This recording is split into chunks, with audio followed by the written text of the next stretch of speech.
Welcome, everybody. Go around and see if anybody has anything to ask questions or report. Councilor Obi? No. Councilor Namella? Nope. Tim? Councilor Seymour? Last Tuesday, all of us were out and about for National Night Out. I want to thank our PD for showing up in many places. The SWAT truck, as usual, was a huge hit. It's a kid magnet, so we could always send it out on parties. Instead of a jumpy castle, have the SWAT van. But yeah, every place it showed up, they came running. So that was a great evening across our community. So thank you for all the work that went into that. That was it for me. I'm all ears. That's an oldie but a goodie. Anything from? No comments The higher from ups? the city manager in pre-meeting. I'll have a few comments in the dais tonight, but Okay. that's it. Well, everybody go out and have a fun time for 25 minutes. Yes. Aren't we going to get some reports? From who? Like the status of 7731 Knox Court? That's during our On the meeting. agenda. At the Yeah. regular council. Public. Yes, we are though. We do it. So that's a good point. I'll have some remarks related to the agenda, and then I'm going to ask Mr. Otzelberger to come up and give a briefing on Knox Court. Right. And we're okay on the consent agenda? We are removing item F. Okay. And that's for a technicality that will be explained. And then as soon as we do A through E and G, we will go immediately to F. So it doesn't have to go into old business and we just keep going. And Mayor, if I could, Dave Frankel, City Attorney, we have some code updates that are on tonight's agenda. And if council had any questions, Mark Hoff, Assistant City Attorney, is the author of many of tonight's code updates that are proposed for your consideration. I didn't know if City Council had any questions about. There hasn't been any all day. It's been amazing. And when I read it at 4 this morning, it made total sense. And I thought, gosh, whoever wrote this, put it in my language. Well, we're here to answer any questions that you might have. And Mr. Hoff can also be present for the, as we go through the agenda, if there are questions or an opportunity to, provide an overview of what is proposed. We're ready to do that.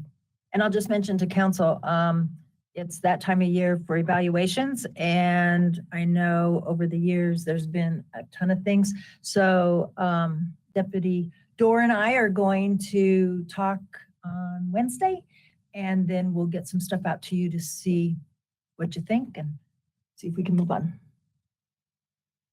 Standing. Go talk. Very good. Go for it.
proclamations.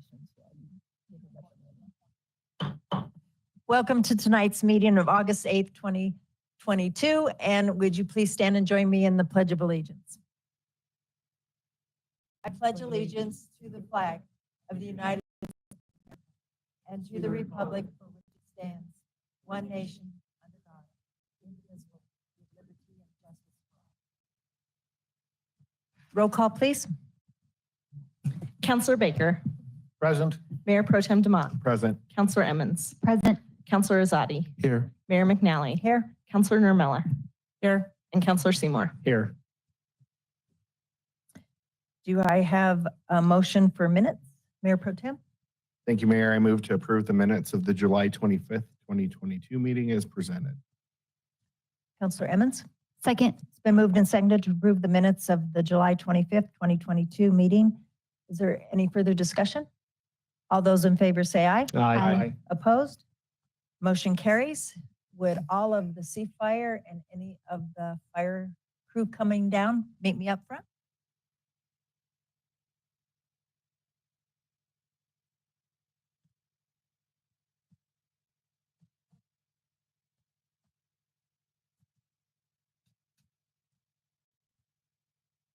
The question is, why isn't Mr. Kretzel coming?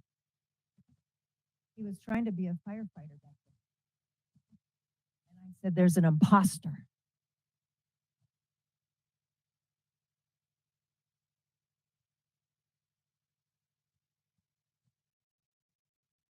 Good evening. I'm Bob Hose, Deputy Fire Chief for Administration for the Fire Department. And just a quick summary on who's here and why. So obviously we're here for the firefighter cancer awareness. Battalion Chief David Varney, he's been very instrumental in obtaining cancer screenings and the latest in cancer screenings of blood screening through our health advisors. So Chief Varney's up here for representing that. August Rashi, firefighter paramedic, is here as a representative of local 2889 for the firefighters. Obviously this is for them, but they've also been very supportive of the efforts we've made for cancer awareness.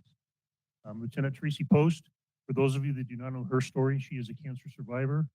She also was instrumental in getting legislation or getting the Cancer Trust to identify more types of cancers for occupational firefighters. She also recently was a recipient of the American Legion Regional Award for her work with the cancer, and she was up for the national award, and I don't know the status. She's not her, but she's up for the national award from American Legion for that. Chief Derek Menard, he'll have some comments here in a moment. Next to the mayor is Kim Christensen and Janet Kretzel. They are representing the Citizens for Fire Department Improvement, Recognition, and Education, or CFIRE, which is a kind of an offshoot of our Alumni Association. CFIRE has for many years been extremely supportive of the fire department. They've done fundraisers. Generally, it's been for training or equipment. Within a few years ago, they realized the incidence of cancer in firefighters, and they have done extreme amount of fundraising for cancer awareness, cancer prevention, screenings, things of that nature. So they're raising money to increase our level of cancer screenings for the firefighters. And on the very end is Nikki Leo. She is the city's wellness coordinator. One of the things is our wellness and health and benefits and safety for all of the employees, and Nikki's in charge of the wellness part. She has been extremely instrumental too in supporting the fire department, the firefighters, with the cancer screenings, some of the prevention measures and things of that nature. So we wanted to introduce everybody as it's really an all-encompassing, multifaceted approach to the firefighter cancer awareness and prevention. I just want to make a few comments about why we're here tonight as well. That cancer in the fire service has really been ignored for the past decades. It's amazing throughout the fire service, it's just something that people do not pay a lot of attention to. Within the last probably 10 to 15 years, the fire service has decided to do something about it. It's really been very proactive. Firefighters suffer about a 14% higher mortality rate than the average citizen when it comes to cancer. And it is something that we've taken very seriously here in Westminster. We would like to thank the mayor, council, CFIRE, city support, because Westminster has been leading the charge in this for a number of years. About 10 years ago, we bought a second set of bunker gear for our personnel, had extractors in the station with direct diesel exhaust. So we've been making efforts over the years to put it all together. And over the last few years, we've really brought it together with a solid plan, that SOPs, things that we follow on scene that really have brought it forward. And, we're looking out for each other and looking out to minimize cancer. We are exposed to toxins every day. It's a part of the job, but we can make the efforts to minimize it. And we have done a job of that. And we're here to honor that tonight and the awareness.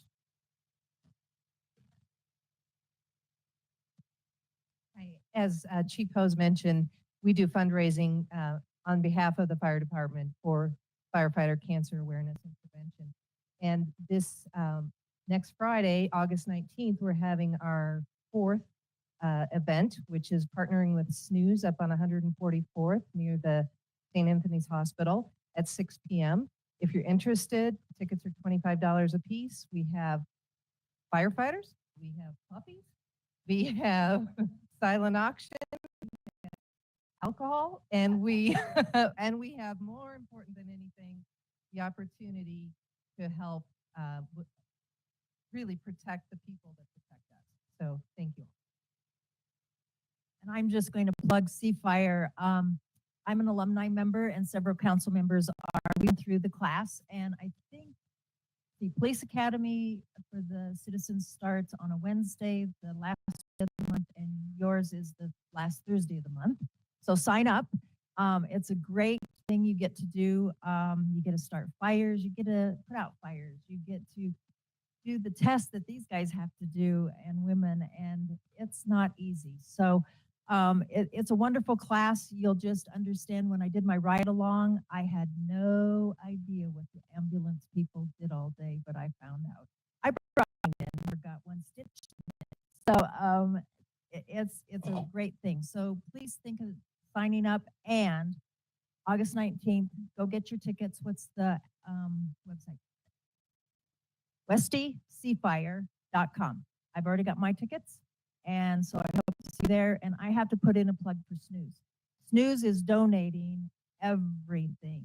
Their employees are doing it. The food is being donated so that your $25 goes to the cancer fund.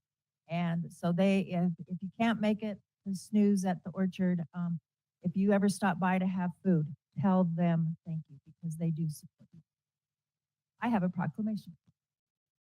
Whereas occupational cancer has been identified as the leading cause of death among firefighters, and whereas studies by the National Institute for Occupational Health, National Institute of Health, have shown cancer rates for firefighters are higher than the general population, with firefighter mortality rates being 14% higher. And whereas the Westminster Fire Department has experienced a line of duty death due to occupational cancer, as well as having several current and past members diagnosed with cancer, with at least one former member dying from that cancer.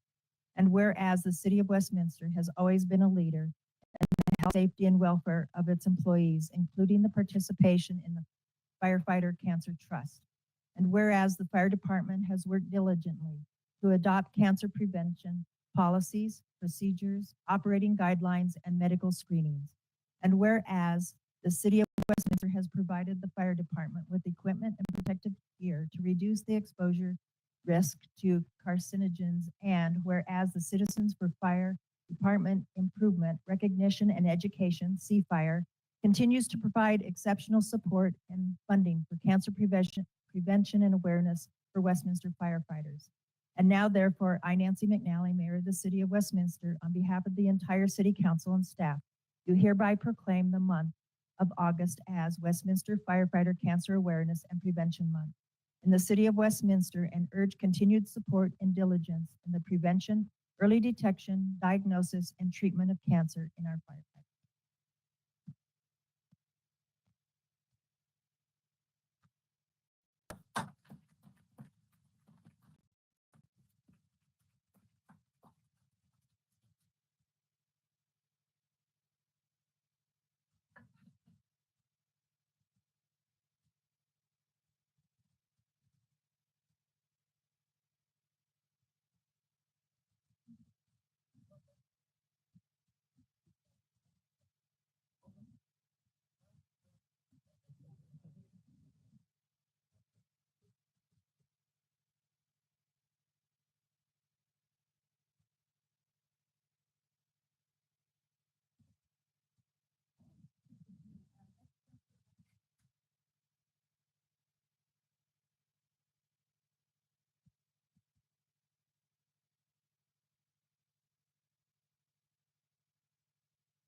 Can I have the policy and budget team come up here, please?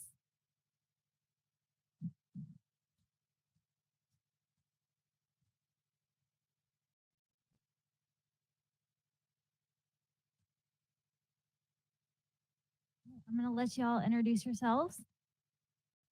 Chris Lindsay, Assistant City Manager. Tom Prisner, Policy and Budget Manager. Arlen McDaniel, Celebrity MC for the night. President of our Colorado Government Finance Office. We are missing a few people in the team, correct? Lisa, Michael, Fred, perfect. Well, I'm gonna read staff described in the staff report because I couldn't have said it any better. So the Distinguished Budget Presentation Award is conferred by the GFOA, which is the Government Finance Officers Association, and is the highest form of recognition in the area of governmental budgeting. The award represents a significant achievement by the entity. It reflects the commitment by the governing body staff in meeting the highest principles of governmental budgeting. In order to receive the budget award, the city had to satisfy nationally recognized guidelines for effective budget presentation. These guidelines are designed to assess how well an entity's budget serves as a document, a financial plan, an operations guide, and a communications device. The budget documents must be rated proficient in all 4 categories and in 14 mandatory criteria within those categories to receive the award. The 2022 budget project team includes Policy and Budget Manager John Presner, Policy and Budget Coordinators Teresa Bocco, Fred Kellum, and Michael Parlow, and Assistant City Manager Chris Lindsay. The Distinguished Budget Presentation Award reflects the hard work and commitment to excellence by the 2022 budget project team and the overall commitment of the city to being financially transparent. And I just wanted to give you all major kudos from myself on council.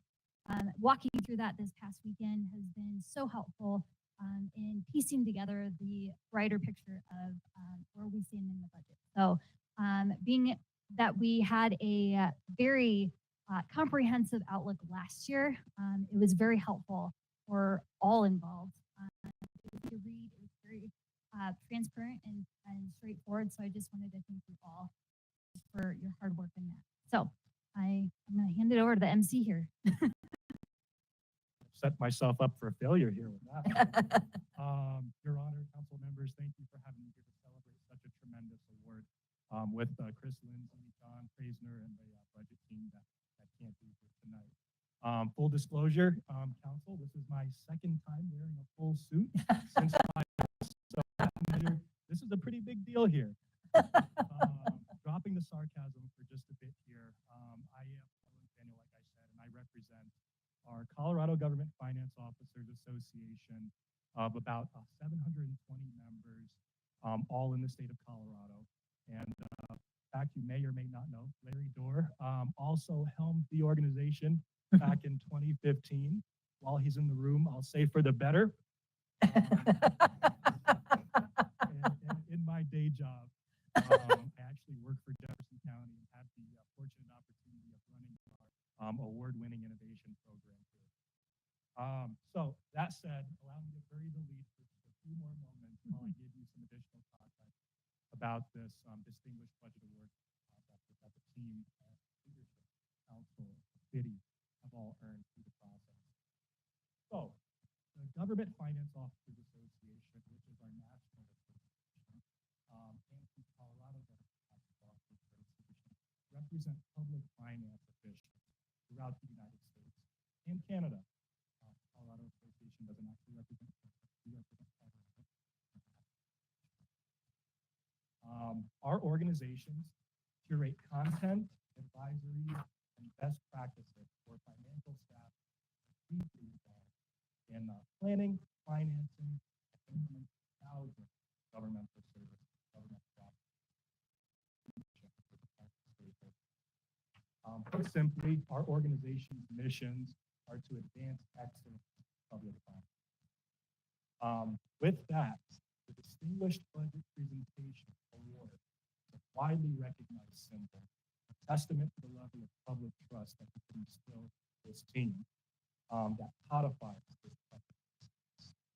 The budget award program, which has existed longer than I've been alive, since the 1980s, something different, is about more than producing a well-formatted, colorful, graphical budget document that you'll see. To receive the budget award, as Councilor mentioned, the entity, I'm going to go into a bit more detail, must satisfy over 80 specific criteria that's peer reviewed that assess how well a budget process serves as a policy document, as the financial plan, as an operation. So an organization's ability to receive proficient marks across these nationally recognized criteria is a result of leadership and staff dedication to strong financial governance. As a consequence, this might be some fun facts for you. There are 20,000 incorporated cities in the U.S. I want to guess how many cities actually receive this budget award throughout the year? A little bit more than that. 1,200 cities across the 20,000 receive this budget award. Back of the napkin math here, which we don't necessarily do in public meetings, I'm going to do it anyway. 6% cities. Westminster, based on the process, that's all mostly advantage to build this budget. So on behalf of the Colorado Government Finance Officers Association and the United States and Canada, I am thrilled to present the City of Westminster, John Reisner, this distinguished budget presentation award for the second consecutive time. Congratulations, guys.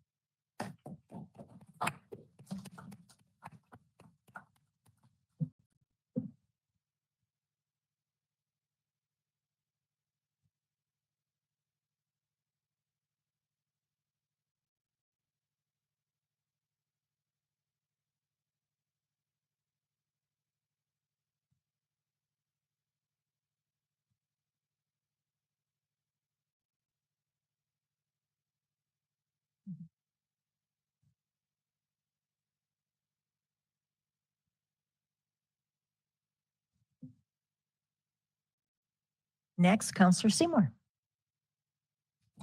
Thank you. I have the honor of presenting the proclamation for recognize our employees. Could the members of the Employee Recognition Action Team and the city's Employee Advisory Committee come on down?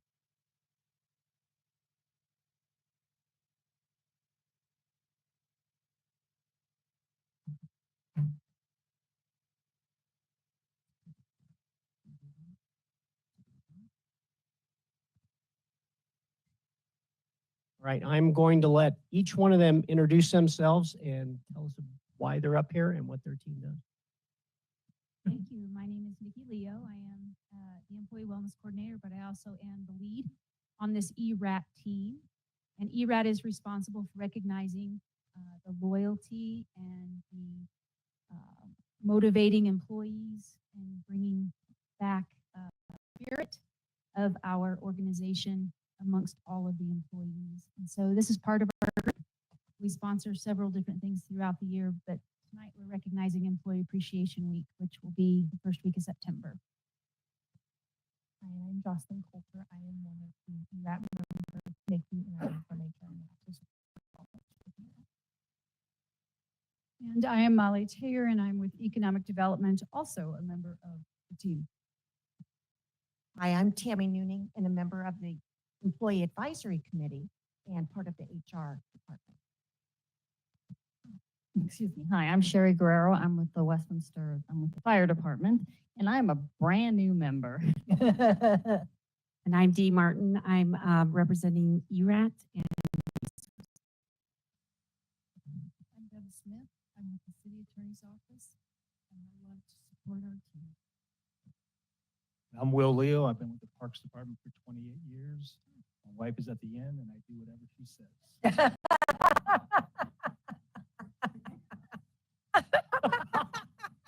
was off mic. Yeah.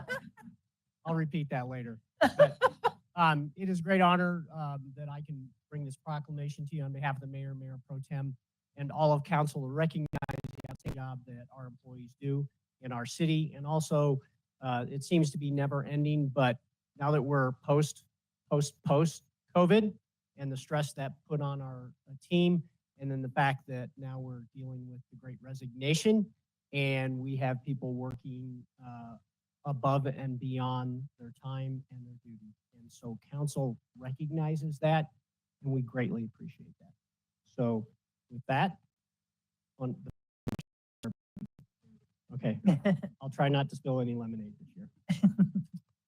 Whereas Westminster citizens have given the city very high service ratings in each of the past citizen surveys, attesting to the high quality of services provided by Westminster employees. And whereas Westminster employees are in large part responsible for the city's national and regional reputation for quality, progressive municipal government. And whereas the 1,037 full-time and part-time benefit employees and over 727 seasonal and non-benefited employees have contributed significantly to the quality of life of Westminster citizens. And whereas these employees were employed in the city attorney's office, city manager's office, community development, economic development, finance, fire, general services, human resources, information technology, parks, recreation and libraries, and public works and utilities department, comprise a workforce that is unquestionably one of the city's most valuable resources. Whereas on September 8, 2022, the employee barbecue lunch will be held at Westfield Village Park in an effort to recognize all city employees and to enjoy the company and friendship of co-workers. And whereas the week of September 5th, 2022 will include several other activities designed to express the appreciation to our city employees. Now, therefore, I, Nancy McNally, Mayor of the City of Westminster, on behalf of the entire City Council, do hereby proclaim September 5th through September 9th, 2022 as City of Westminster Employee Appreciation Week.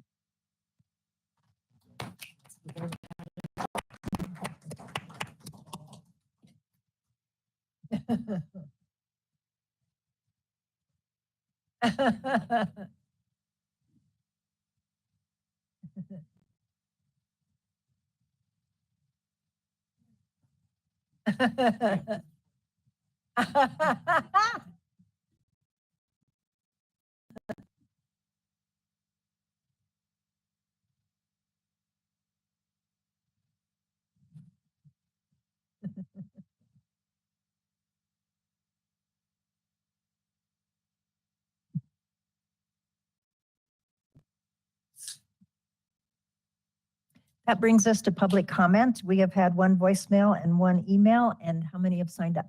We have 9 people to sign up, or 9 people have signed up, I'm sorry.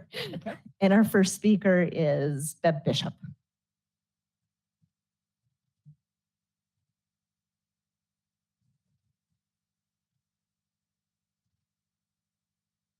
Welcome.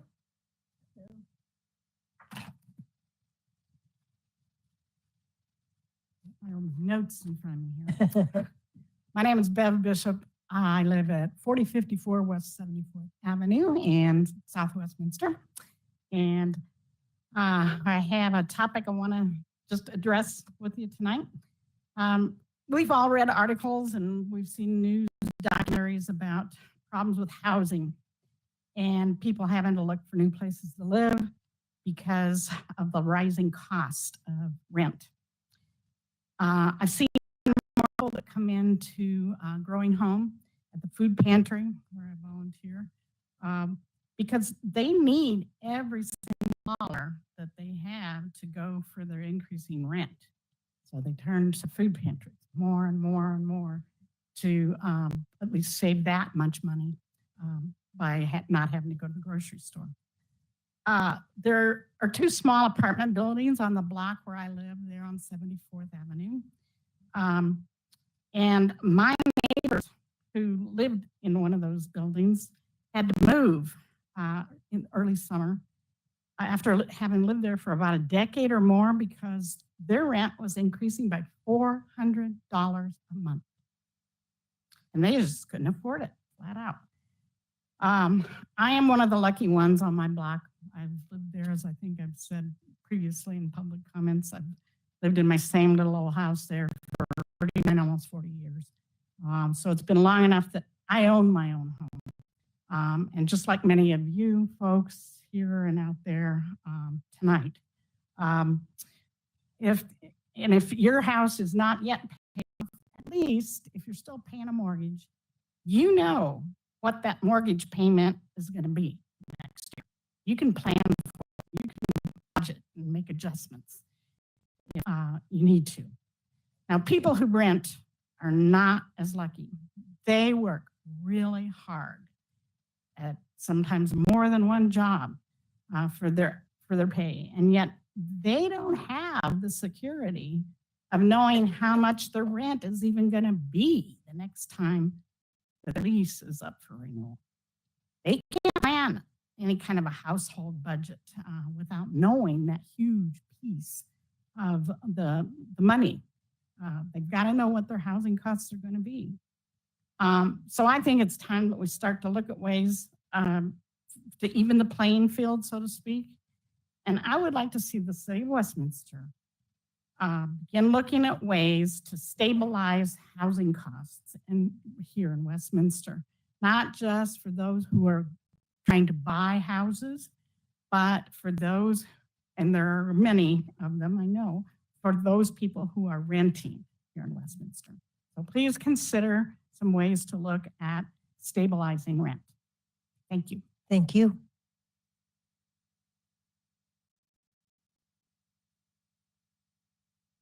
The next speaker is Brenda Garcia.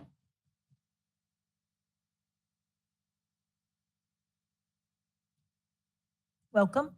Hello, good evening. My name is Brenda Garcia, behalf of 7721. Around 167 days, and still a pile of asbestos debris. And I'm looking forward to shorten those days sometime soon. Thank you. Thank you.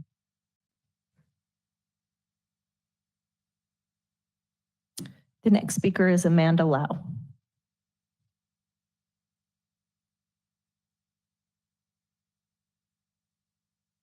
Welcome. Hi, my name is Amanda Lau. I'm the owner of ABC Entertainment, and we run Kids Night Out at the City Park Recreation Center, which you guys are hearing about tonight. And I just wanted to come forward and thank you guys for your continued support. If approved, we'll be going into our 31st year here in Westminster. Last season was our first season post-COVID. Season for us is September through May with the school year. And it was an 18-month closure for us, which was really significant. But last year, we were able to serve 1,800 families and over 2,200 kids. And our spring average, when we removed our mask mandate, was over 200 kids a night. And our very last night of the season, we had over 300 kids. So we just really look forward to the opportunity to serve the Westminster community and offer families a safe place for their kids, but also a place that has great value. It's only $15 per person for 3.5 hours of fun activities, supervised activities for kids 7 to 12. So thank you. Thank you. The next speaker is Cleveland Smith.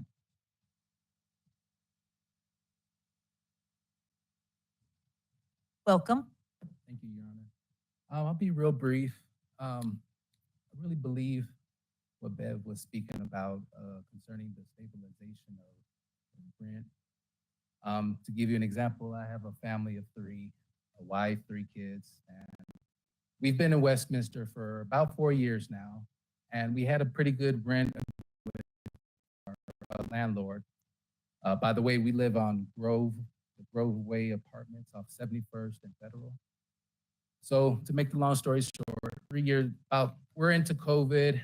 I get into a seriously car accident, totaled my car. I was put out of work for a little bit because of the accident. And I discussed this with my landlord, and they just decided to raise our rent $1,000. So instead of paying $1,275 or $1,250 rather, which with our lease agreement implied, we was given $1,000 more to pay And none of the, the changes in the apartment that we've been requesting have ever been made. So stabilization does sound great, especially if the landlord is held to a certain standard by which they're to upkeep their properties. I think that would be a good idea. I believe in my heart that if there was a stable rent, I don't think I would have, even with the car accident, I would have been able to pick up and keep on. But adding that extra $1,000 onto my rent, that hurt me, and that made it hard for me to take care of my family. So right now we're finding ways that we can get above this, but we love Westminster, and we'd be glad to do anything we can to support the city and come up with ways to, kind of stabilize things to help families that are struggling. But thank you for your time. Thank you. The next speaker is Monique Gant.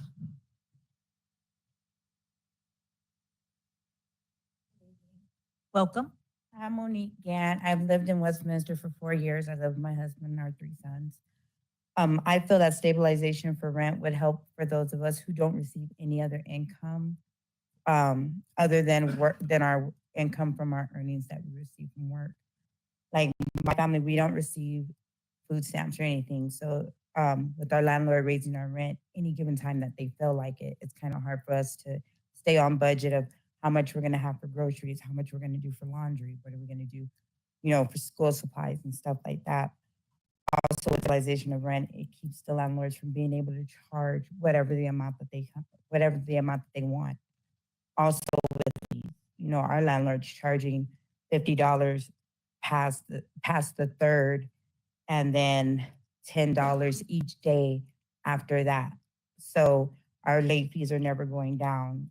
There's no help with trying to get access for assistant living because we're not able to get our documents handed to us as such as our ledger and our copy of our lease, which we should have. The economic pay is staying the same and the cost of living is rising. And it's making it hard for those of us who work hard and have children and to survive. We don't worry about being put out of our home because we can't afford to pay something that keeps rising, although we're steady losing stuff that we've worked hard for in our apartments due to the conditions of living in our house. We suffer with water buildup, sewage water buildup coming from the toilet, the bathroom, conditions, sink and kitchen sinks are steady getting clogged up. No one comes to fix it for like a week, sometimes 2 weeks. We suffer from holes in our walls that's been there. We moved in and we're not getting anything taken care of about it, but we're still asking to pay a higher amount of rent. I would just like for you guys to consider the stabilization of rent so that way those of us who are working hard to keep a roof over our family's head can more benefit from it. Thank you. Thank you. The next speaker is Amanda Marshall.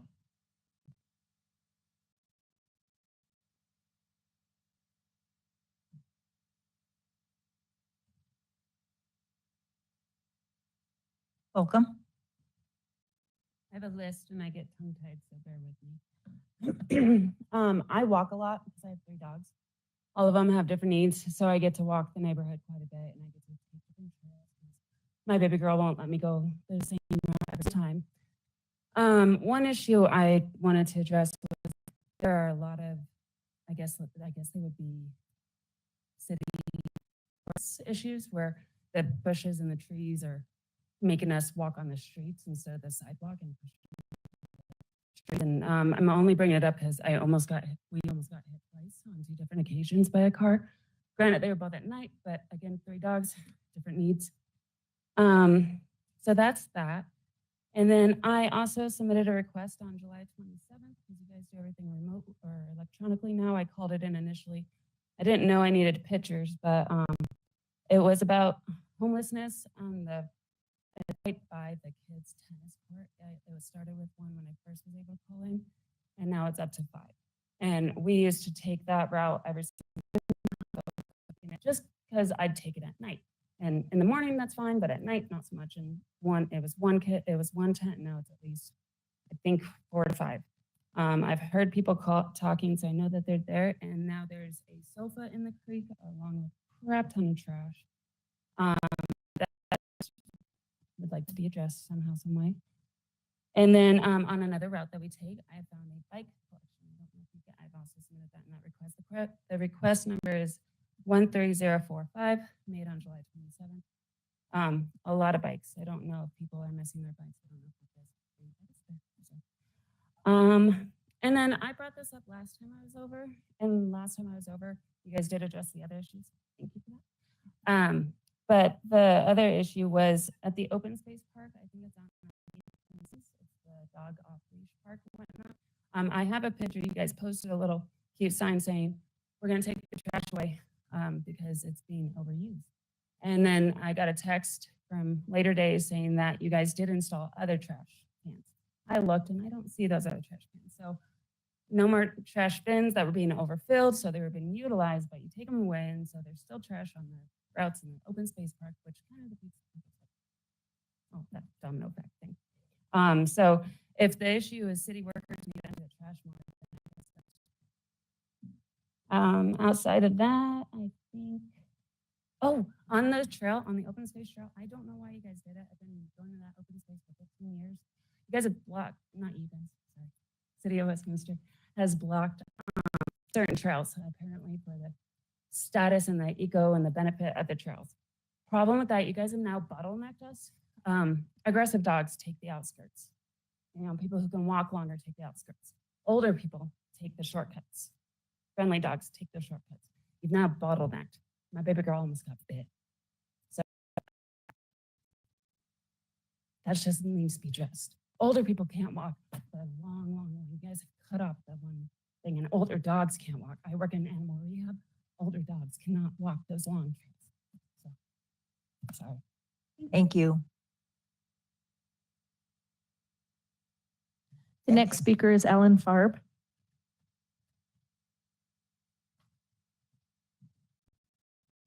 Welcome. Well, good evening to you all. Alan Farb, 4810 West 102nd. This is regarding Councilor's Bill 30, amending the sections 671 through 6720 of the Westminster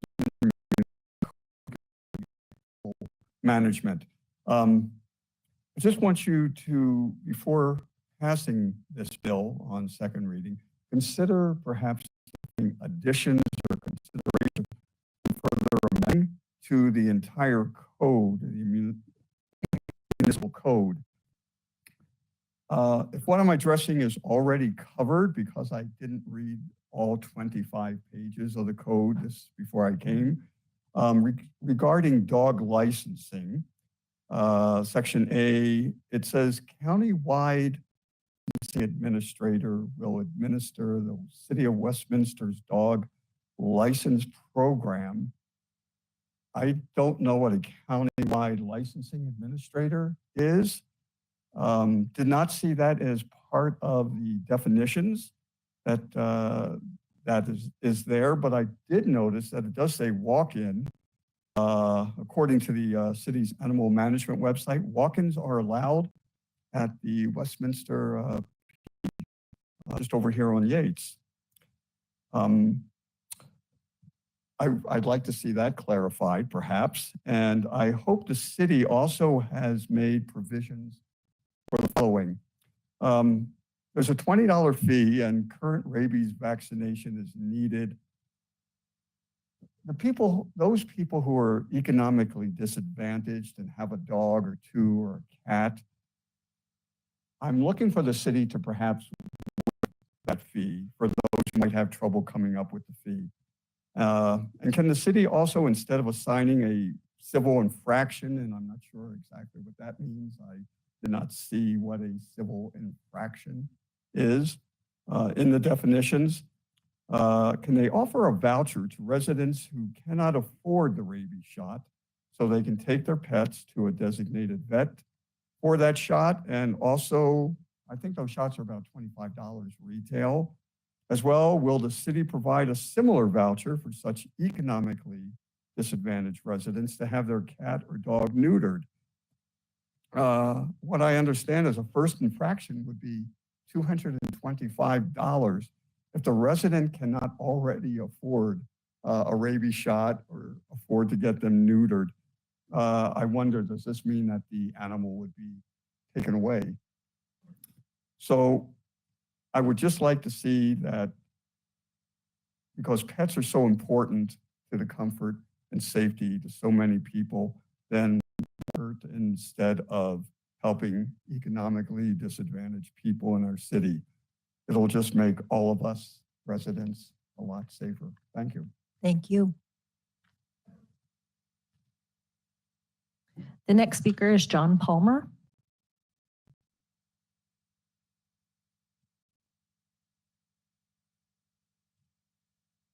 Welcome. Good evening. Let's try something a little bit different tonight. I would like to thank Chief Sergeant Hempelman, Officer Adams, wherever he just disappeared to, and CDOT for the cleanup of the Boulder Turnpike, Highway 36 and Federal, cleanup last week. I believe they pulled out 5 dump trucks worth of material there. So again, thank you, Chief. Be sure and thank Sergeant Hempelman for me. Now let's turn the table. Last week, you guys did a post-debit support project option list, completely overlooking the promenade. Let's talk about the promenade. Currently, we're losing or wasting 5.75 million gallons of water from that facility. Yeah, the city pays for that to the tune of. Why is that a burden on the taxpayers? Why are we not shutting that off? More importantly, why aren't we taking?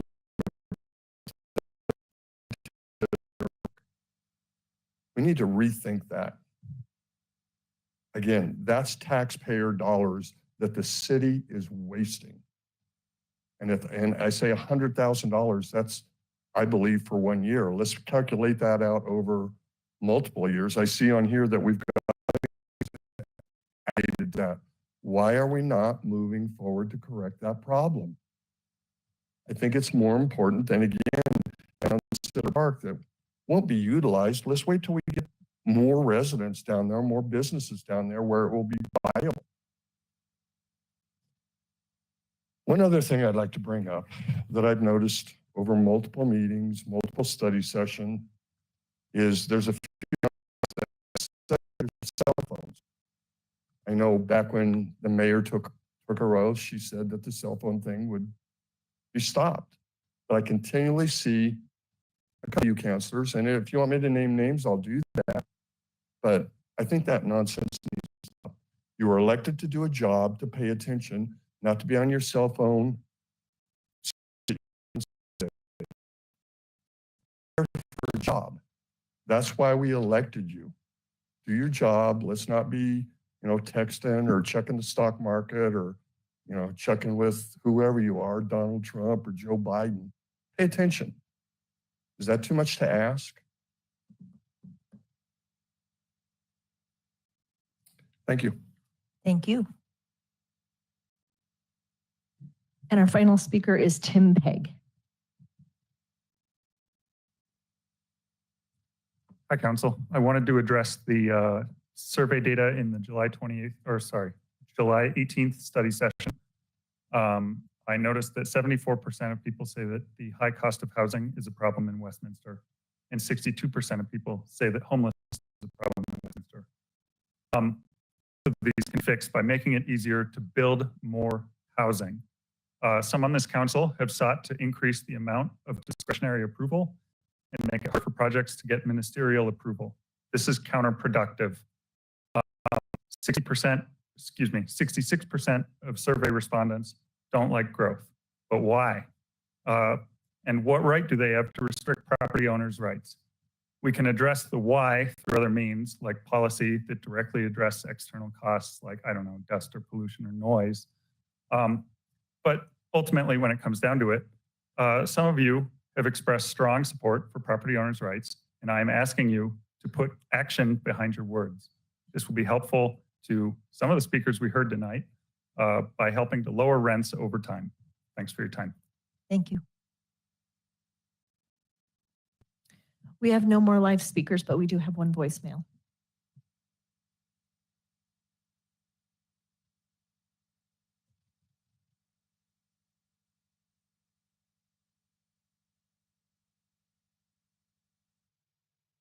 Good evening. My name is Karen Ray.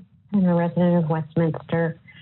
I've been following the discussion on the service plan application for a Metro Special District on the Uplands development site with grave concerns. There have been comments that somehow the developer was not informed or were somehow misled by the city and staff on the MSD policy and the developer's assumption that having an MSD was a given. This is simply not true. In reviewing publicly accessible documents written by both Planning Department management in 2018 and a letter sent on behalf of the City Council in 2019 following their study session on the subject in city policy, Uplands developers were informed of the city Title 32 process and procedures. The developers were informed all along of the process that MSDs were not generally supported by the city, and the creation of MSDs were by exception in very unique and limited circumstances. Uplands developers were informed very early on in the application process for the development that there were no promises of an MSD. See the staff memo 12/27/18 attached to the written comment. Uplands developers were informed that the city policy did not look favorably at MSDs, and it was only through compliance with the city policy, a bar that includes the public benefiting, that MSDs are accepted. That was a letter from the City Council 4/9/2019. Uplands developers request to jump the line and have an MSD hearing prior to approval of the PDP and ODP development plans was rejected, and the developer was informed April 9th, 2019. Uplands was informed in 2018 and again in 2019 that there would be no consideration or hearing of their request for an MSD prior to an approved PDP and ODP. As you are aware, there has been an incredible amount of firsthand accounts, in-depth investigative news reporting on the misuse and abuses, legislative debate, and lawsuits by residents living inside of metro tax districts over the character and abuse by these districts. Buyer beware forms or notices are not an answer for what thousands and thousands of Colorado homeowners are facing with these private tax entities. One of the most vivid and telling stories that came out over the last couple of weeks is the lawsuit about what happened to residents of Amber Creek in Thornton, right next door to us. Due to these facts, cities in the area have been revising, restricting, or eliminating the developer tax districts. Just last month, Erie tightened their policy on qualification. In 2019 and 2020, Longmont and Berthoud eliminated altogether new MSDs in their jurisdictions. In 2004, the city had the foresight to consider what the developer tax districts were and made a policy with a very high bar for approval. The developers knew of the Westminster policies from the start of their speculation on the land at Uplands. The hedge fund that bought the former farm specializes in risk and real estate. The idea that the developers were misled by city staff or misinformed about the policy and risks they were taking is a false flag argument. Attached to the written public record are the documents that the city has on file. Thank you for your time and consideration on this matter. If there's anyone else in the audience that did not sign up or forgot to, please come down to the podium. Seeing no one, that brings us to Interim City Manager Andrews. Sorry, 1 second, we have some. Welcome. council members, good evening. Obi, I just want to come out here and thank Obi for coming out to our neighborhood last week.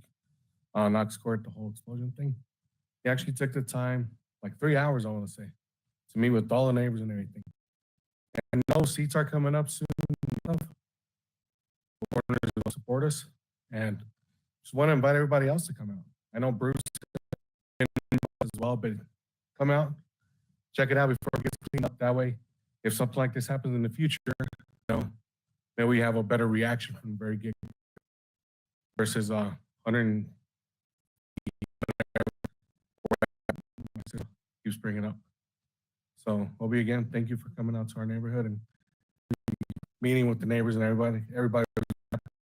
I'm sure we'd be happy to see everyone out there as well. So that's all I have to say. Thank you. Interim City Manager. Thank you, Mayor, Mayor Pro Tem, and City Councilors. I do thank you for the opportunity to provide some brief comments tonight. And before I speak to tonight's agenda, I would first like to raise a scheduling update for the community's awareness. At the request of the applicant, the public hearing for the Uplands Metropolitan Service Plan has been rescheduled from August 22nd to September 12th. We encourage those interested to make note of this new public hearing date, particularly if you're interested in attending or submitting comments for consideration. Second, I would like to thank City Council for the direction it provided on the 2023 budget over the weekend. Saturday was a productive budget retreat that provided clear guidance for the city's next budget, particularly in our prioritization of resources to achieve the city's strategic plan goals and to address what we heard in our community survey. Accordingly, staff will be preparing a budget that prioritizes public safety, a beautiful city, and other core services. We will be adding critical resources to our police and fire departments, as well as continuing to strengthen our response to homelessness, increasing streets maintenance, and improving responsiveness and transparency to the community we serve. And with that, I would like to transition to 2 items on the agenda tonight. Aligned to the community's desire to make new investments in our city's parks, open spaces, and trails, item 10F, Councilor's Bill number 36, would authorize the city to issue up to $15 million in bonds to make critical infrastructure improvements and add to the city's portfolio of great parks and public facilities. Next, I would draw attention to item 10H. 10H is an historic item for City Council's consideration. The city and the Fraternal Order of Police Lodge 25 have agreed on a collective bargaining agreement for Westminster's police officers, the first such agreement in our police department's history. The proposed 2023 agreement has been supported by city staff, the Fraternal Order of Police Lodge 25, and most importantly, our officers themselves. The agreement presented tonight for City Council's approval reinforces the city's value-based culture and reflects the continued organizational commitment to provide a comprehensive total compensation package to employees that includes market-based wages, a well-rounded balanced benefits package, and a high-quality, safe work environment. And finally, to conclude my manager's report this evening, if I could ask Mr. Eric Otzelberger, the city's Operations and Community Preservation Manager, to come to the podium. Mr. Otzelberger will provide our weekly update on the cleanup efforts at 7731 Knox Court. Thank you, Manager Andrews, Mayor McNally, Mayor Pro Tem,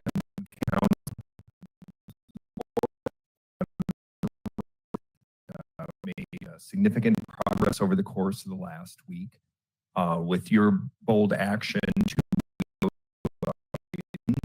to take on the abatement activity there, we are prepared to present a sole source contract for your consideration on August 20th, your regular meeting.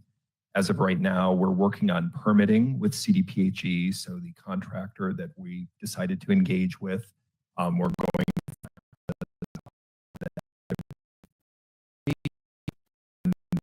we are prepared to even mobilize.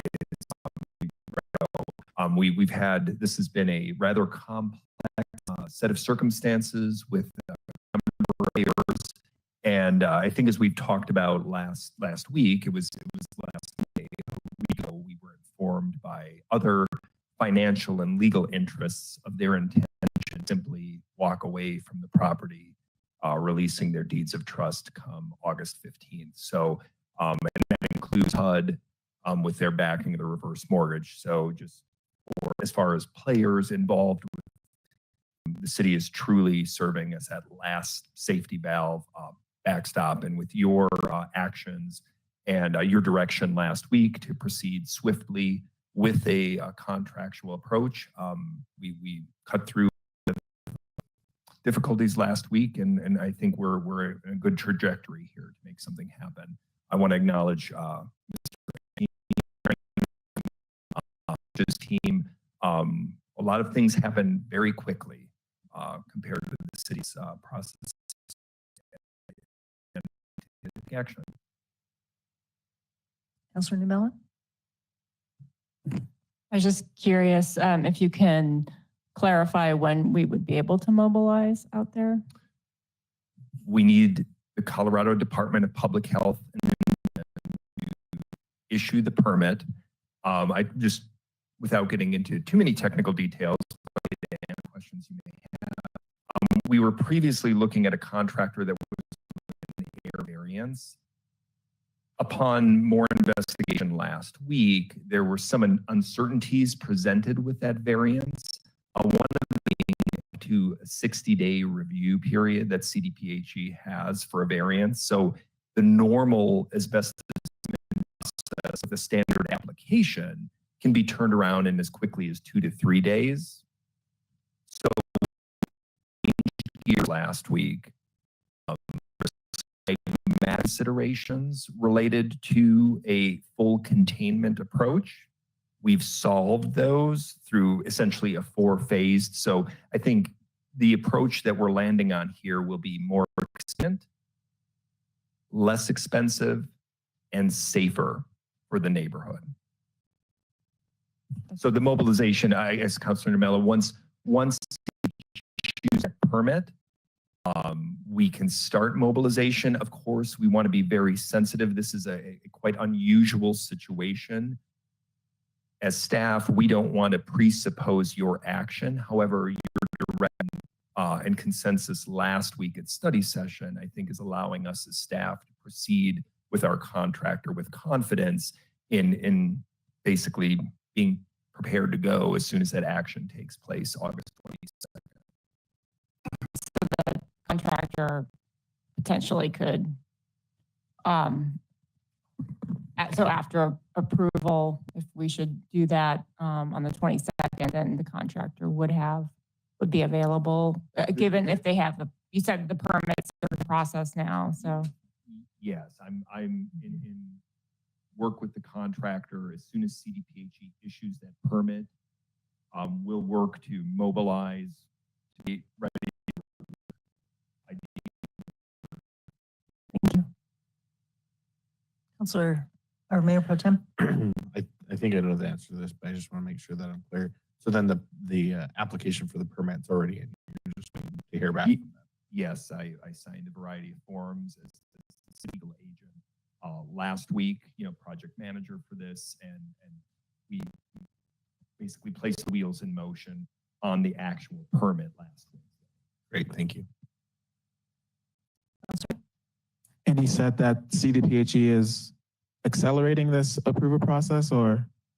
This is the priority for them. So the staff is assigned to a lot of with other properties that have been remediated is his top priority. So of course, he was careful not to give any promises, but once we had a full application, once again, because this is a standard application with full containment, it's conceivable that it should only be 2 to 3 days.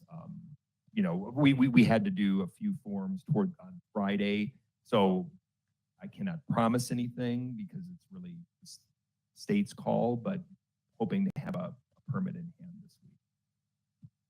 And if we get that in hand this week, we have to wait until the 22nd for council to approve the sole source?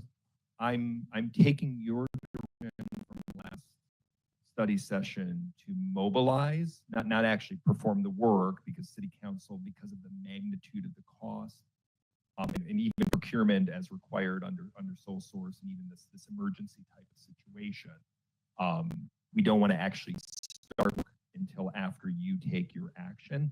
However, because of there's a serious amount of work, especially with full containment, creation work, that mobilization that can occur on site. So hopefully neighbors could see visible signs of the contractor mobilizing, getting set to go with that first of 4 phases for that full containment and cleanup of that major spill.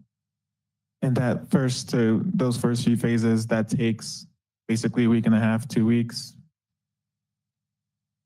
It's a lot of material. I don't want to promise actual project schedule here, but once the contractor is mobilized and this contractor has had experience with a site of this magnitude, had a lot of great references, great visuals on doing this work. So they will proceed as expediently as possible. I'd love to give you a specific timeline, but I don't feel comfortable doing that right now, especially once they get into the work. I mean, we want to make sure this is done safely and as expediently as possible. Yeah, just what I was getting at is if there is work that is being mobilized in this time to get everything approved, from the time until the time that we have to actually approve the sole source, I don't want to waste a week and a half just because you're waiting on us to approve a contract. But it sounds like there is going to be work in between. Yeah, absolutely, Councilor Zadi. There's a significant amount of just equipment, the tenting. I mean, basically negative air pressure has achieved. So I think the ideal time frame is CDPHE takes their action this week. Mobilization occurs next week. Council acts on Monday, the 22nd, and then full remediation is underway. If I may clarify, Mayor, also, our intent is to have the contract award posted, the agenda memo and the contract posted for your consideration, and heading for the 22nd agenda. And that would converge with the CDPHE and ideally the CDPHE approvals and the mobilization efforts, so that should council approve that contract on the 22nd, they're moving right away. It does depend on the approvals from the CDPHE, which is why Mr. Altsberger is not speaking with absolute certainty yet, but the steps that staff has taken to switch back full containment mediation is a really aggressive move on our part to get this to happen as fast as possible.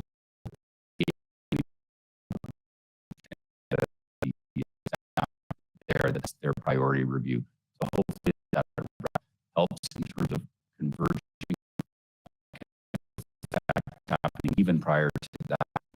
But should council approve that contract that night, we should be moving well into that work as early as the next day. Thank you so much.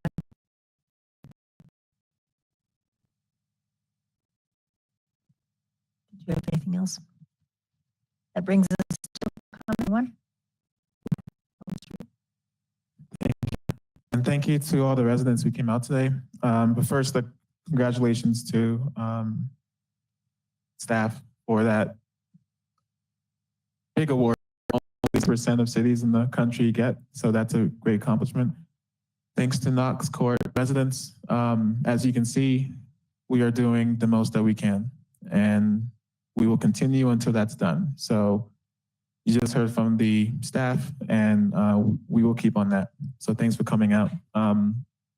Just want to tell the public that that meeting with Knox Court a couple weeks ago still weighs on me. I have significant concerns on their physical health, on their mental health, on their financial health. And I think after we clean this mess, I would like to discuss some other ways that maybe we can help that block heal from this tragedy. It's a tragedy, and we are doing our best here. So when the time comes, I'd like to have that discussion on what we can do, what more we can do. So to rent stabilization, the residents who came out today, thank you for your input, and it aligns with what hundreds, thousands of other residents in Westminster are facing. We've had a rent control ban in Colorado since 1981. There are lots of loopholes and lots of exceptions. And with home rule, I would like to actually request a memo from our city attorney, Frankel, on the freedoms that Westminster does and does not have related to rent stabilization. I'm curious as to what can we do and what can't we do. And then once we have that, maybe we can have a discussion. But it's clear that our residents are hurting, and if we can do something, we should. Besides that, National Night Out. So last week, several of us were out there. I went to 8 locations. It was great to see the community come together. It's great to hear from the residents as to what their issues are. And just want to say that our fire department, our police department, they do such a great job connecting with the community. And it warms my heart. I know it warms the hearts of lots of residents that they are out there. And I would just like to see that going, to continue that. I think it's a great service to the community. And from just talking with residents and seeing their interaction with the police, seeing their interaction with the fire, it's a great relationship that can be cultivated. And besides that, Kids Night Out, just wanted to say that I look forward to supporting that. That's a great program, and it helps a lot of families. Thank you. Councilor Namela? Right, thank you. I also wanted to, thank staff for the work that has been done to so quickly address our desire to see something happening on Knox Court, and I'm really glad to hear that we can be really efficient with getting things mobilized and hopefully activated and things moving, by the 23rd or close to that. So that makes me really happy. I also just overall, in the spirit of Employee Appreciation Week, just want to extend how much I value the employees of Westminster. I consider you still my old colleagues. So, and I know what passion and spirit you really do bring to the work that you do every day. So thank you. I do want to, with the fact that we did miss we were supposed to be at our movie in the park on Saturday. It was torrential rain, rained out. So I think that having that opportunity, again, I think we're going to be out on the 25th, the 26th. I do look forward to other options though, as well in the future. So I kind of hope that we can have staff propose some additional town hall or outreach options for us so that it's, not subject to weather and just has a little more variety in how we can reach out and speak with the community. And I had just a couple of comments on the comments from the public. One, I truly believe that we should be looking at options for rent stabilization in some manner for the city. So I would second that, Councilor Azadi. I don't know what we can do, but I honestly feel like with people being subject to $400 or $1,000 rent increases, I know from my past experience as a renter for a really long time, you're not given much opportunity to have control over what your monthly rent is, and that is very scary. And when you don't know where you're going to live in the next year, and it costs a lot to move. So I would love to know what we can do. And finally, the Stanley Lake trails. I know there've been a lot of comments that have been coming in, both with the crossings that are in the area and the safety for dogs, but also for safety for people. So I'm hoping that we can, one, get information out to the community over why some of them are closed, but if there's a way to compromise and open up. Of course, I'm going to leave that to our open space folks, but if there are some options that we could look at for some routes that have served the community well over the years, I appreciate hearing about it. Thanks. Councilor Emmons? Yes, thank you.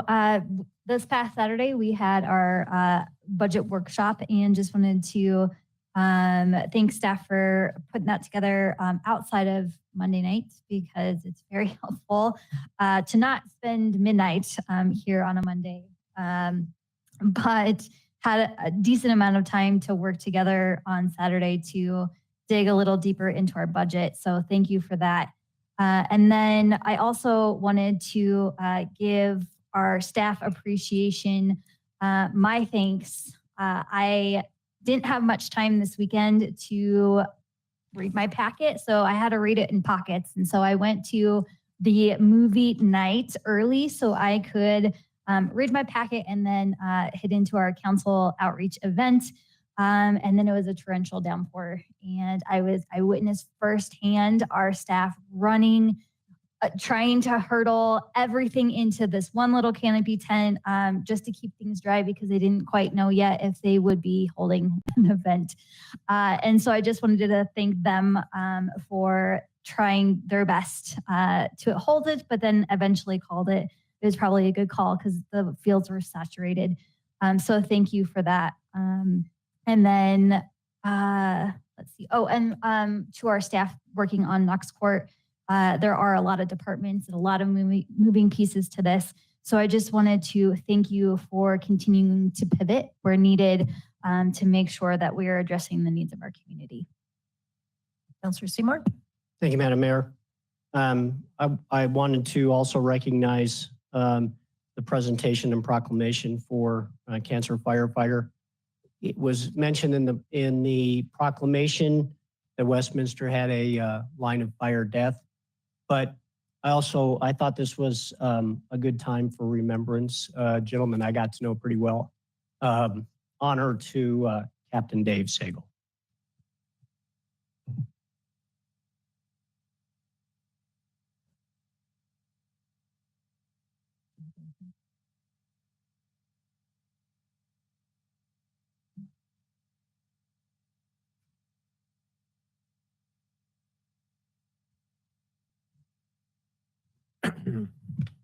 Thank you, Mayor. First, I would ask that members of the audience would join me in a moment of silence for the lost deputy in El Paso County, Andrew Perry.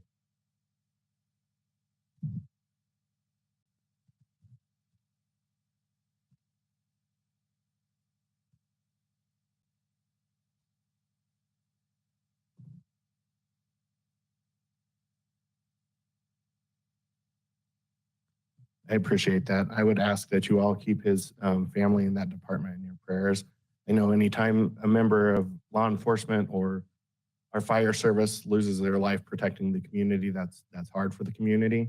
And so I know that's also hard for the family and loved ones of the lost. So thank you to everybody who came out tonight. I had a couple things that I wanted to address, or at least ask City Manager Andrews if we could have follow-up. I know that some of the comments around rent control, I want to make sure that there are a couple opportunities in there that aren't missed.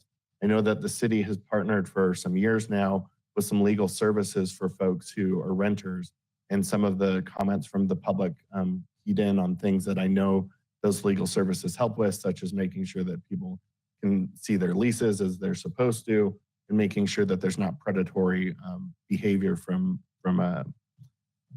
the landlord. So the other thing that I keyed on was making sure that we follow up with those folks with a rent program as far as the inspections that we hear about so often.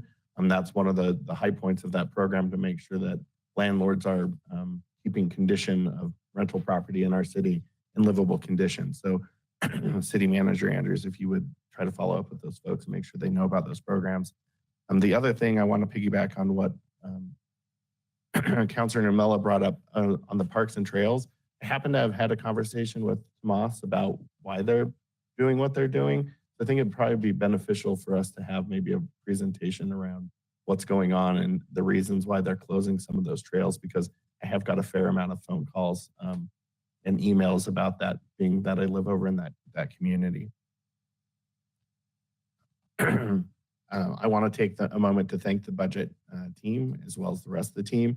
I know that if you watch the video, there was a small group in there, but I know there was a small army that was online to phone a friend from the city manager and his staff anytime we brought something up.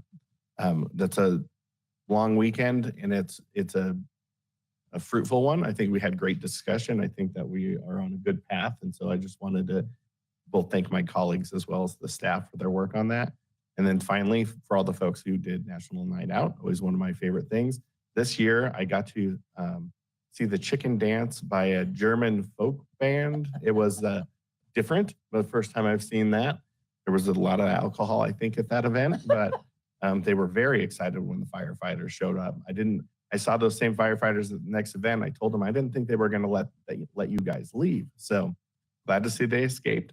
But in all seriousness, thanks to all the community members who put on those events and our fire and police who show up. It was a great night to be with the community, and just remind folks that this is our community and it's up to us to keep it safe, working with our partners in public safety. National Night Out was great because not knowing that we were going to be rained out for our other community event. I asked Councilor Seymour if he wanted to go around. It's always nice to have a navigator. And it was great to see what makers do with that National Night Out. They had backpacks for kids. Everybody was so excited to just be there. They had jumping castles. They had their pools. It was a great night. So we made it to 9. And the last one we went to, I told him, you've got to go to this one because they always have a theme. And they did. And it was camping in the woods this year. And I don't know how they come up with things. I think next year is going to be Margaritaville is what they were talking about. So we'll see. But anyway, it's I'm not going to comment on how the mayor got us to 9 sites since PD's here tonight. So, well, they were busy, and I know that. Didn't speed. Anyway, to the folks at Knox Court, I know Councilor Azadi is getting to, and I'll just say it, if something comes up that we can expedite something or need to, I'm sure this council would not hesitate in a breath to have a special meeting before our study session and get it done. So if you need us to do that, get her done. The budget workshop was good. Just always good conversation, and I agree. We had few of us at the table, but I knew there was behind the scenes when people were answering emails and said, no, so-and-so just answered this and that. So to anybody that had to be, whether home or in person with us, thank you so much. It was a good day, and it was nice to do it not at midnight. So it was good. The only other thing I have, update on city manager recruit. We have a executive session after this meeting, and we may have an announcement tomorrow, so stay tuned. At that, I will ask for item F to be removed from the consent agenda. Mayor Pro Tem. Thank you, Mayor. I move to consider removing item 8F from the consent agenda to be addressed during old business. Councilor Emmons. Second. It's been moved and seconded to remove item F from the consent agenda. All those in favor say aye. Aye. Opposed? Okay. Now I need a motion for items 8A through E and item G. Mayor Pro Tem. Thank you, Mayor. I move to adopt consent agenda items 8A through 8E and item 8G. Councilor Emmons. Second. It's been moved and seconded to approve items 8A through E and G. Roll call, please. Counselor Baker. Yes. Mayor Pro Tem Demott. Yes. Counselor Emmons. Yes. Counselor Azadi. Yes. Mayor McNally. Yes. Counselor Nurmela. Yes. And Counselor Seymour. yes. The motion passes on a 7-0 vote. That brings us to item 8F.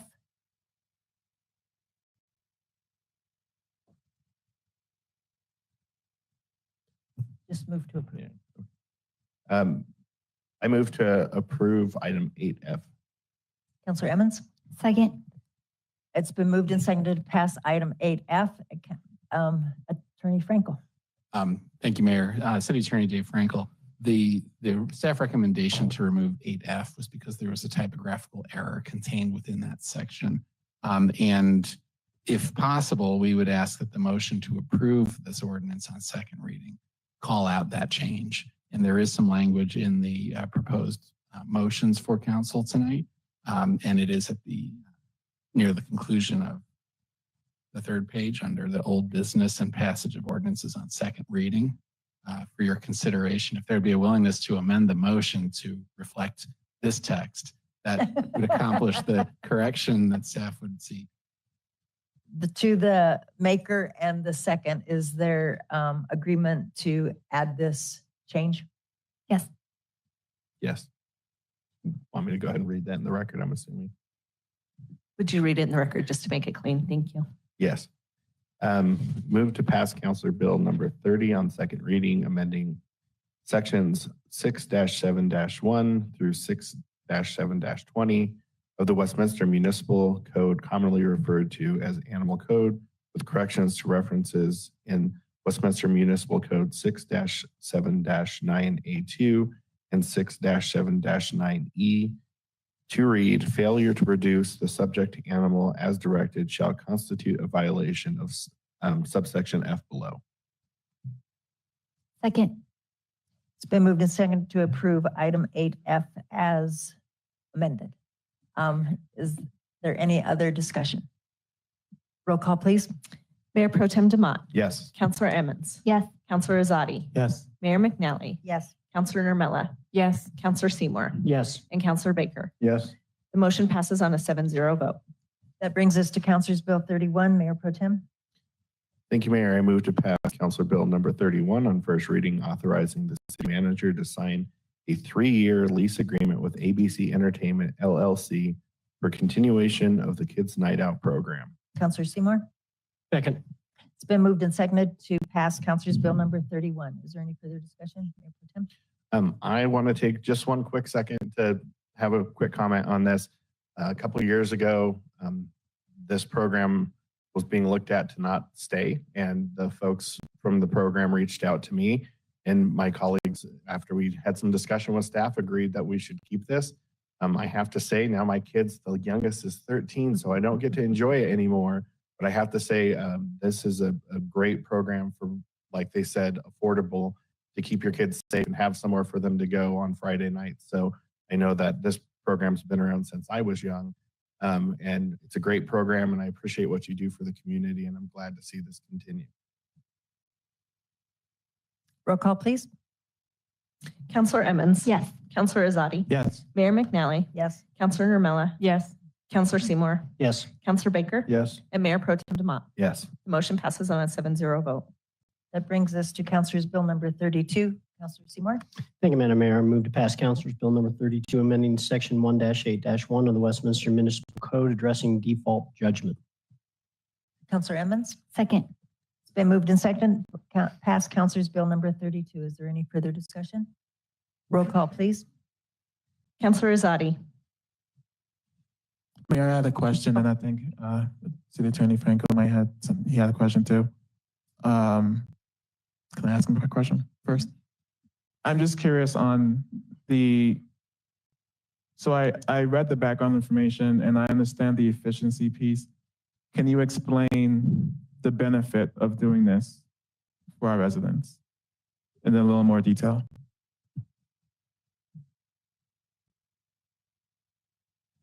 Thank you, Councilor Zadi.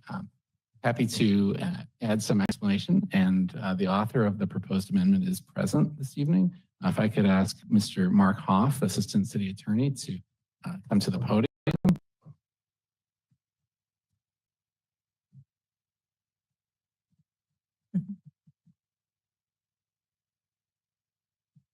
Welcome. My name is Mark Hoff. I'm an Assistant City Attorney for the City of Westminster. So just as one, I think we're talking about Bill 33 is the default judgment. 32. 32. Is that the question about default judgment? So currently default judgments are only eligible to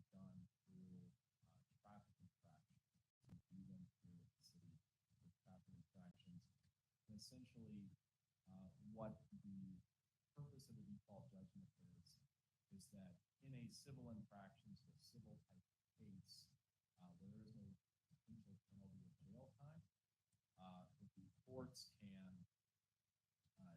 enter essentially if somebody in a civil case does not answer a complaint against them, and they don't show up, the courts will default and just assume that you are not contesting. And so that's what happens with civil infractions. Traffic infractions currently, this expands into other types of civil infractions as well. And what would happen if a person fails to appear for a civil infraction currently is that a warrant would go out for their arrest. So that person would be arrested, they would be put into the jail and then seen by the judge. This would avoid that type of outcome that the person would not be arrested. They would have a default judgment, so the court would typically set the normal fine for whatever it is that was owed, and that fine would be imposed against that person. We do have our presiding judge here as well. I'm sure he could explain the benefits it would serve for the courts if you're interested in how it would benefit the courts as well. I know this is a topic that the courts would prefer not to issue and just be able to expedite it and have a default judgment. There's also a possibility if the person is simply late that the court gives a grace period in order for somebody to be able to handle that before the default judgment is finalized. And so I believe it's 30 days that people have to be able to contact the court and explain what happened and why they've been late, and then they have an opportunity to take. So it sounds like a great benefit to reduce the number of jailings that we do for civil infractions. Question on the fines. It says that it's currently $2,500, but state law changed it to $2,650. Are we saying that this is that we are imposing a higher limit now, or? We would be adopting the top limit the state allows. And so currently the state does allow up to $2,650 instead of $2,500. But many of our civil infractions actually have to be proposed. So we do have a very low limit. For example, traffic infractions are $500. So inside the actual code, it will have the amounts for setting the limit. But this does for the more serious types of civil infractions.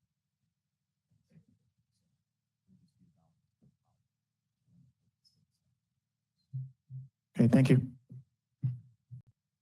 Mayor, if I could, in conferring with Clerk Fitch, we realized that the proposed motion sheet has transposed the titles in as relates to Councilors Bill 32 and 33. So if there were willingness to amend the motion, Councilors Bill 32 is actually regarding penalties, not default judgments. That comes with 33. So sorry for the confusion. We have a few different code updates on tonight's agenda for your consideration. To the motion makers, are you okay with that amendment? Yes, I am. Yes. Okay. Counselor Emmons, did you have a question? Oh. Counselor Baker? So what are we discussing the default judgment one, which would now be 33?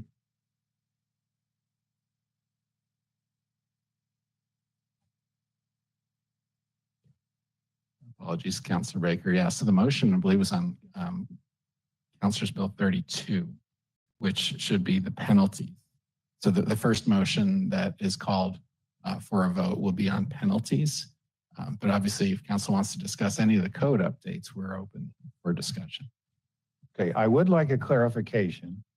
It's my understanding there is no threat whatsoever on a civil infraction. It's only on criminal penalties, misdemeanors and felonies that there's a threat of jail. Mr. Hoff, as the experienced prosecutor, could you address the councilor's question? please? That is correct. In the code, civil infractions do not carry jail. And so there is no threat of jail to it unless it's contempt of court, which is up to the court. That is a separate outcome. And so there's a separate criminal charge, contempt of court. Right, and it has nothing to do with the civil penalty. It's contempt of court, and that's a criminal charge with risk of imprisonment. But on a civil penalty, there's no threat of imprisonment whatsoever. Thank you. Counselor Seymour? So I just want to be clear in the amendment then. So is the penalties then still Councilor's Bill 32, and is the citation of the section correct?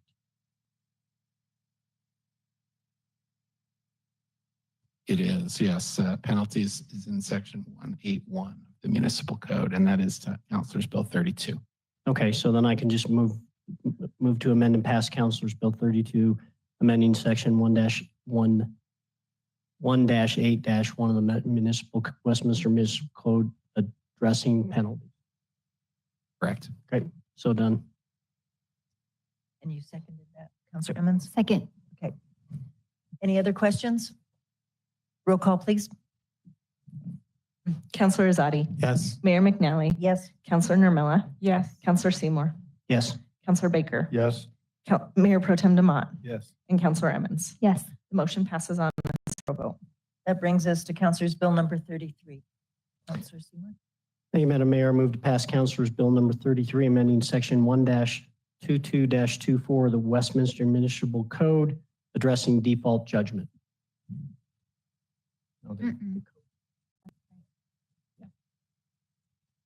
It's been moved and seconded to pass Counselor's Bill number 33. Is there any further discussion?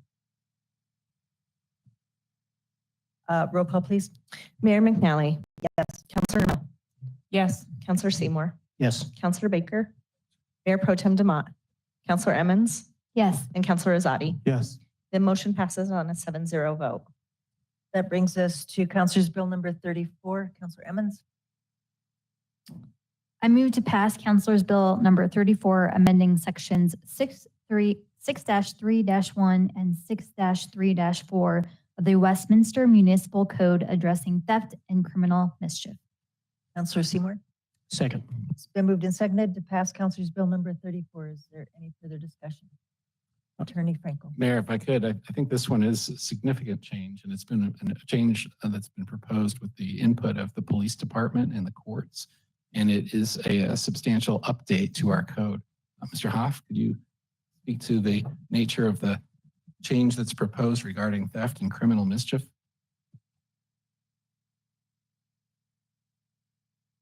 Thank you.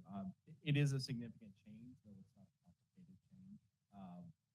What we would be doing is increasing the jurisdictional limitations for the municipal court to allow for the municipal court to hear cases for theft up to $1,000 and criminal mischief, which is damage to property, up to $2,000. The state did change the misdemeanor limitations, and we do have authority to go up to the top of the misdemeanor level in the municipal court. The reason why there is a difference between these two numbers, the state statute for theft only gives municipal courts jurisdiction up to $1,000.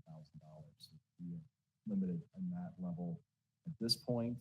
I know there is some interest in perhaps trying to get the state to increase that as well. But at this time, this is the top level that we would be able to go up to.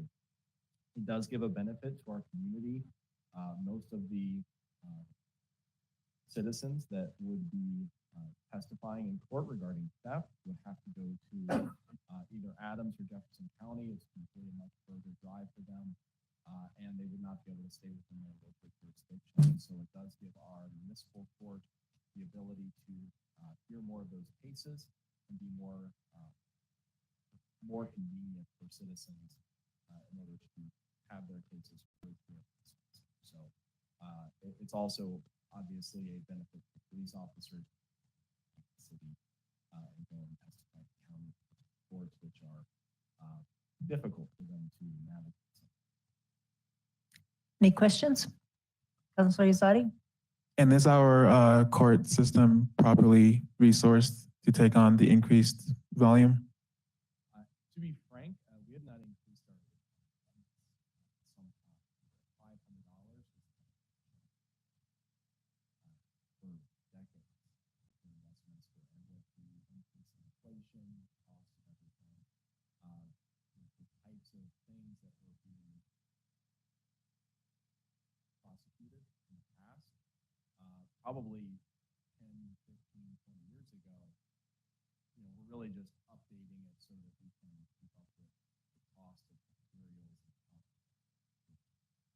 And so I believe it would be a similar types of products that we would be talking about prosecuting municipal court cases. So certainly municipal courts, the judges, the prosecutors, and the defense attorneys that typically appear there, they're well staffed and resourced. Thank you. Roll call. Oh, sorry. I just want to make a quick comment that I appreciate all these changes. I know that we've been talking about these for some time, and there was a substantial amount of work that went into this by our staff over a period. So I am glad to see these changes. And I know specifically around this question has come up before about the cost of things and how much better you'll be able to address that. So I appreciate it. Roll call, please. Counselor Nermella, Yes. Counselor Seymour, Yes. Counselor Baker, Yes. Mayor Pro Tem Demott, Yes. Counselor Emmons, Yes. Counselor Azadi, Yes. and Mayor McNally. Yes. The motion passes on a 7-0 vote. That brings us to Councilor's Bill number 35. Counselor Emmons?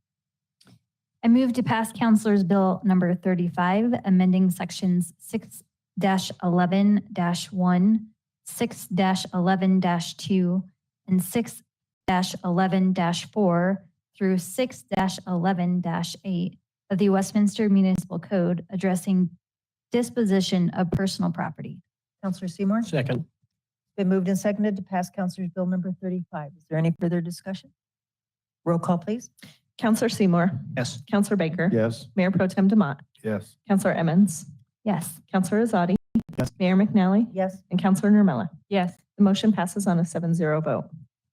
Counselor Emmons, that brings us to Councilor's Bill 36.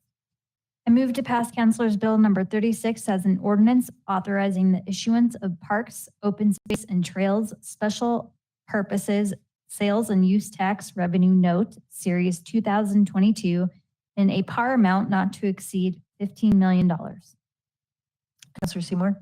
Second. It's been moved and seconded to pass Councilor's Bill number 36. Is there any further discussion?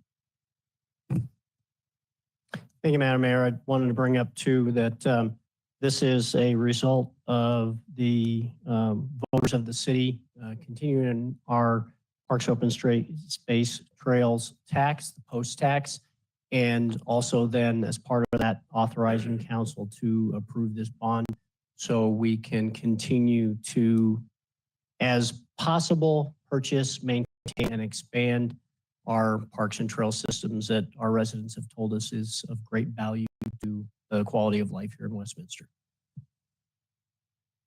Roll call, please. Counselor Baker, Yes. Mayor Pro Tem Demott, Yes. Counselor Emmons, Yes. Counselor Azadi, Yes. Mayor McNally, Yes. Counselor Nermella, Yes. and Counselor Seymour. Yes. The motion passes on a 7-0 vote. That brings us to resolution number 27. Counselor Emmons? I move to adopt resolution number 27, instructing the city manager to refer all official development plans, ODP, for multifamily residential land uses to city council for review and approval in accordance with section 11-5-8B 2A of the Westminster Municipal Code. Counselor Seymour? Second. It's been moved and seconded to pass resolution 27. Counselor Nermella? I just wanted to say I'm not in support of this. I do not think that bringing things in at this time frame in the project will actually be beneficial for us. I think planning needs to happen beforehand. And I think it will just add time to meetings and to staff workload. Counselor Izadi? Just wanted to second that it's a lot of tape in a time where staff is overburdened, and we talk a lot about getting more efficiency. This will reduce the efficiency of how the city operates if we have to review every single ODP. Mayor Pro Tem? Thank you, Mayor. I just want to state my support for this. This is actually directly out of concerns from residents and making sure that council has oversight over things and they don't just pop up. And then when they ask us, who are supposed to be their representatives, and we can't answer questions because we didn't know about things, I think that this is the right move because people expect us to know, and I would expect to know about items before the public asks me. So I think this is the right move, and I'm pleased to see it and improve it. Roll call, please. Mayor Pro Tem Demott. Yes. Councilor Emmons. Yes. Councilor Azadi. No. Mayor McNally. Yes. Councilor Nermilla. No. Councilor Seymour. Yes. Councilor Baker. Yes. The motion passes on a 5-2 vote. That brings us to Resolution 28, Mayor Pro Tem.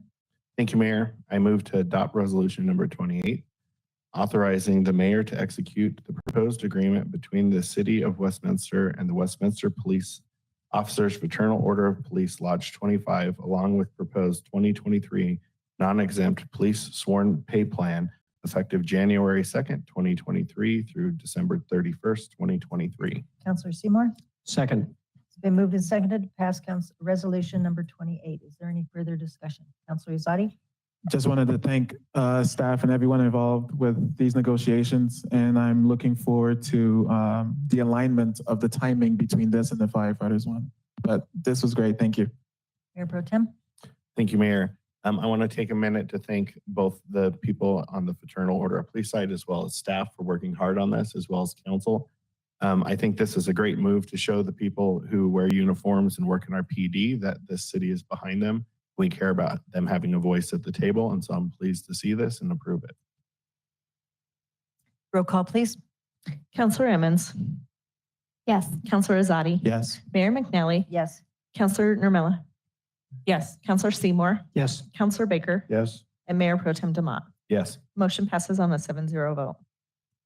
It's now time to hold a public hearing or a public meeting on the City of Westminster 2022 Edward Byrne Memorial Justice Assistance Grant application and receive comments from the public.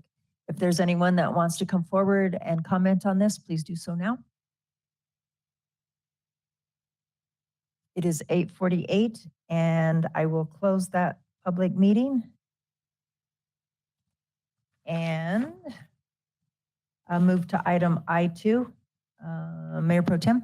Thank you, Mayor. I move to authorize the mayor to execute a written certification in support of the city's application for the 2022 Edward Byrne Memorial Justice Assistance Grant Program. Councilor Seymour? Second. It's been moved and seconded to pass item I2. Is there any further discussion? Roll call, please. Councilor Azadi. Yes. Mayor McNally. Yes. Councilor Nermilla. Yes. Councilor Seymour. Yes. Councilor Baker. Yes. Mayor Pro Tem Demott. Yes. Councilor Emmons. Yes. The motion passes on a 7-0 vote. That brings us to item 10J. Councilor Emmons?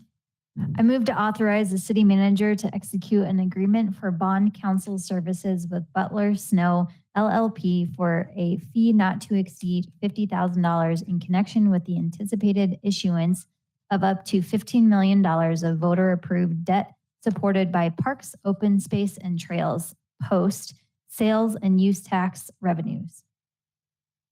Mayor Pro Tem? Second.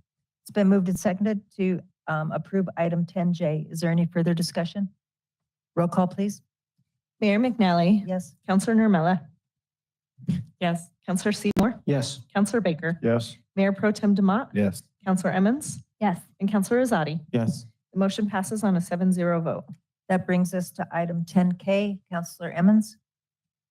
I move to authorize the city manager to execute a contract amendment with HDR Engineering, Inc. Incorporated in the amount of $493,010 for a final design of the North Ridge Water Tank Replacement Project and for construction engineering services during demolition of the existing tanks plus a city contingency in the amount of $49,300 for a total authorized expenditure of $542,310, increasing the total authorized expenditure with this firm from the previously approved amount of $477,260 to an amount not to exceed $1,019,570. Mayor Pro Tem. Second. It's been moved and seconded to pass item 10K. Is there any further discussion? Counselor Baker? Yes, I would like to know why we chose to do the Northridge tanks this way. I'd like to understand the advantage of us having a separate contract for the pre-design, then increasing that to the final design and doing the knockdown of the tanks in a separate contract. And then I would assume we're going to have a new contract to build new tanks.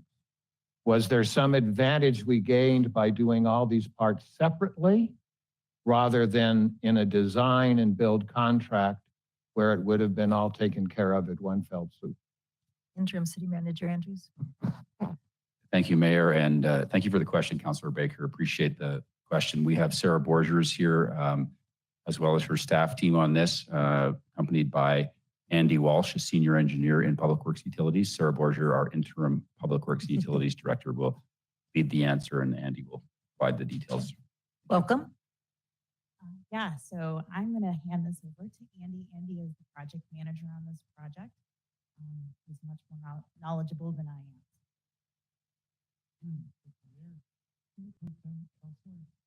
Yeah, so there's some efficiencies with this approach of the CMAR project delivery. Basically, the tanks are at the end of their useful life. They are at point of failure. So the advantages of CMAR delivery is we can deliver these much quicker. There's some cost efficiencies in ordering materials that are scarce at times, have long delivery periods, and we can basically get these back online in 2023 versus a year later, 2024. So how much money are we saving doing these items independently rather than a design and build contract would have been? So I can't answer that in the final design process. And as we design and develop these final costs, so we will be bringing that forward in the construction contract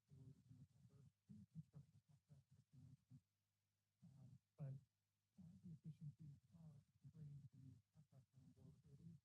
But the efficiencies are bringing the contract on board early. We brought them on board in March. And so they're working collaboratively with us to design and value engineer and to procure this first contract that's fully now with a guaranteed price and include final design and so procurement.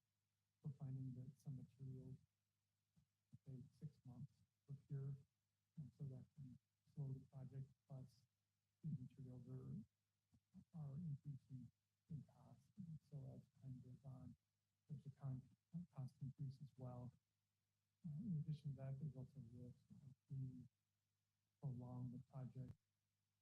The longer that these tanks are out of service, the higher the risk is an event where we need a large volume of water. So we chose this method for a number of reasons. Okay, did we, because we had the first part of this discussion back in March where we had this maximum price contract, correct? Okay, had we ever considered a design and build contract before then? We did consider that, and CMAR is a very build contract. We're not advanced in that side, so that's the first.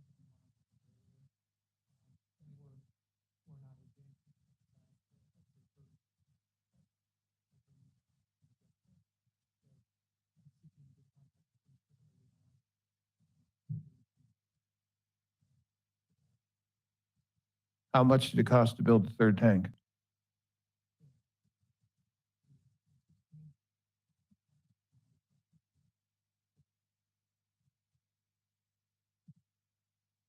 Thank you. Seeing no other questions, roll call, please. And thank you. Counselor Nermella, Yes. Counselor Seymour, Yes. Counselor Baker, No.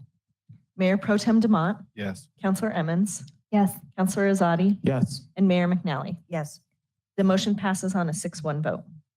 that brings us to item 10L. Counselor Seymour? Thank you, Madam Mayor. Move based on the recommendation of the interim city manager to determine that the public interest is best served by authorizing the interim city manager to execute a guaranteed maximum price contract amendment with PCL Construction, Inc.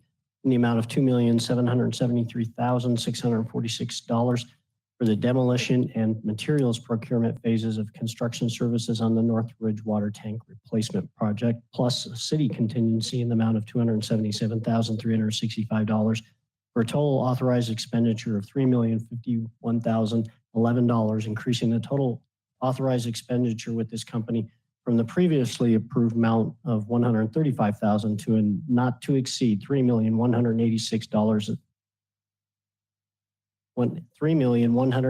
$3,186,011. Counselor Emmons? Second. It's been moved and seconded to approve item 10L. Is there any further discussion? Roll call, please. Counselor Seymour, Yes. Counselor Baker, No. Mayor Pro Tem Demott, Yes.